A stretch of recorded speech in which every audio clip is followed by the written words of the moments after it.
In many parts of Europe, you may not even be allowed to install an air conditioner, even during a brutal 40 degrees Celsius summer heat wave. Sounds unbelievable, right?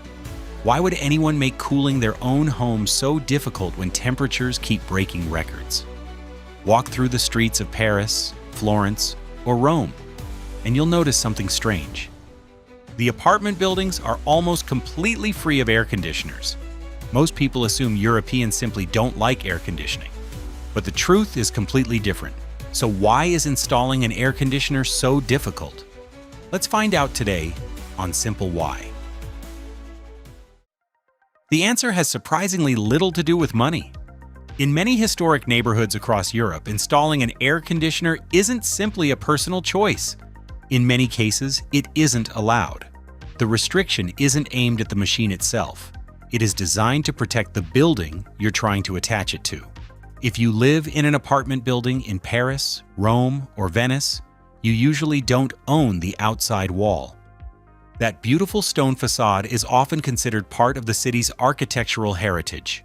Historic preservation laws, such as France's Malraux Act, and strict local regulations across many Italian cities, protect these centuries-old buildings from visible alterations. Drilling through the exterior to mount a modern air conditioning unit can require special approval, or be prohibited altogether. And this is what many outsiders misunderstand. The rule is not usually about banning comfort. It is about controlling what can be changed on buildings that belong visually to the entire city. One ugly metal box on a historic facade may look small, but multiply it by thousands of apartments, and an old European street can quickly lose the very character people travel across the world to see. But preserving history is only half the story. These buildings were never designed for modern cooling systems. Many were constructed hundreds of years ago with thick limestone or solid brick walls. They have no built-in drainage for condensation, no dedicated spaces for outdoor compressor units, and no concealed routes for refrigerant pipes or electrical wiring. Trying to install a modern split-system air conditioner inside one of these apartments is like cutting a large hole through a priceless antique painting just to hang a television behind it. The problem isn't that the television is bad. It's that the building itself is considered too valuable to modify. Even when permission is possible, the work is often expensive, technically difficult, and tightly regulated to avoid damaging historic materials. That helps explain one remarkable statistic.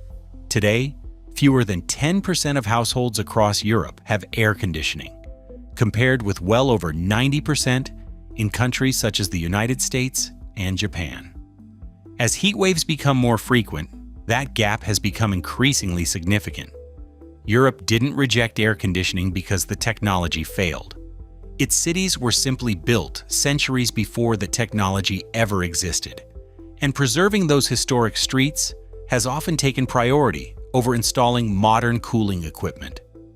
The same stone walls that once protected generations from war and harsh winters now present an entirely different challenge: keeping people cool during record-breaking summer heat.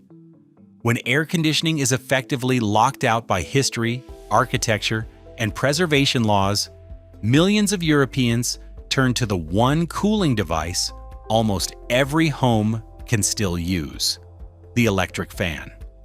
It seems like the perfect solution, but could that harmless spinning fan actually become dangerous during an extreme heat wave? The surprising truth is that an electric fan can become far less effective during an extreme heat wave. Not because anything is wrong with the fan, but because the air around it is no longer helping your body cool itself. A fan has no compressor, no refrigerant, and no hidden source of cold air. It performs one simple task: moving the air already inside the room. Most of the time, that works perfectly. When the surrounding air is cooler than your skin, moving air carries heat away from your body, while helping sweat evaporate more quickly, creating the cooling sensation we all recognize. But during an extreme heat wave, the situation quietly reverses. Human skin is normally around 35 degrees Celsius, or 95 degrees Fahrenheit. Once the surrounding air reaches that temperature or climbs even higher, the fan is no longer blowing cooler air across your skin. Instead, it pushes hotter air directly against your body. Think about opening the door of a hot oven. The blast of heat you feel doesn't come from the door itself. The door simply allows the already hot air inside the oven to rush toward you. A fan works in much the same way. It doesn't generate heat. It simply delivers the heat already filling the room much faster than still air ever could. That is why both the World Health Organization and the U.S. Centers for Disease Control and Prevention caution that electric fans may not be an effective primary cooling method during extreme heat, particularly when indoor temperatures become dangerously high. At that point, the fan is no longer carrying heat away from your body. It begins carrying heat toward it instead. Your body immediately tries to fight back. As your skin becomes hotter, your brain tells the sweat glands to produce more sweat. Under normal conditions, every drop that evaporates removes a small amount of heat, helping regulate body temperature. But when the surrounding air is already hotter than your skin, the balance begins to shift. The fan speeds up evaporation, causing you to lose water much faster than you may realize. Unless those fluids are constantly replaced, dehydration develops more quickly. As dehydration worsens, your body produces less sweat, making it harder to cool itself. A dangerous cycle quietly begins. The hotter you become, the more water you lose. The more water you lose, the less efficiently your body can cool itself. Eventually, your natural cooling system starts to struggle. That doesn't mean every fan suddenly becomes dangerous the moment the temperature reaches 35 degrees. Humidity, airflow, age, health, and access to drinking water all play important roles. In many situations, a fan can still provide relief. But once the surrounding air becomes hotter than your body, simply moving that hot air faster is no longer enough to keep you safe. The fan hasn't failed. The environment around it has. That is the hidden irony. Millions of Europeans rely on electric fans because historic buildings often make air conditioning difficult or impossible to install. Yet during the most extreme summer heat, the very device they trust to stay cool can quietly lose the ability to protect them. So the next time you find yourself caught in a brutal summer heat wave, remember that even the simplest tools have their limits. Air conditioners aren't missing because Europeans dislike comfort.